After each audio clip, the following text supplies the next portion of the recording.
In this tutorial, we are looking at using the touch sensor for the EV3 Lego Mindstorm on the iPad.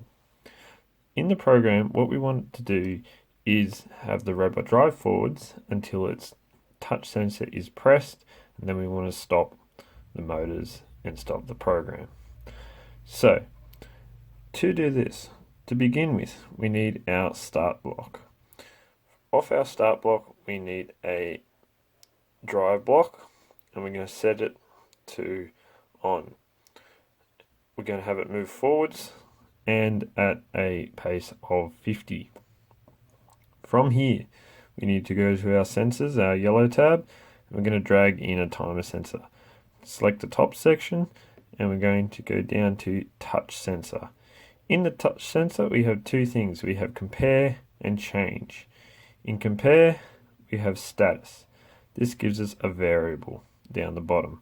If we select our variable, we have three options. Is the state pressed? Is the state released? And is the state bumped? Released is when it has been already pressed and the pressure has come off the button.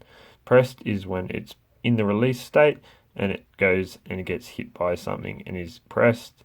And bumped is when it goes from a release state to a press state and back out to a release state. So for this exercise, we can use the pressed because our robot starts in a released state.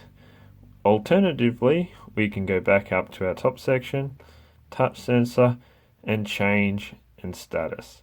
What this means is it starts, say, in the release stage, and then when it gets pressed or bumped, something happens, it changes states, it will react and say it's true.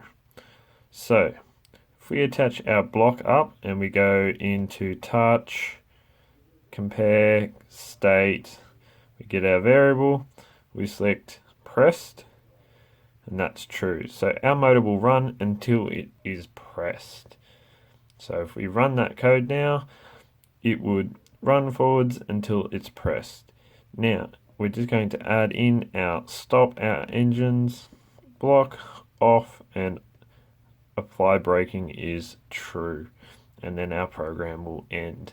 So I'm just going to pause the video now and show you this program running on the robot.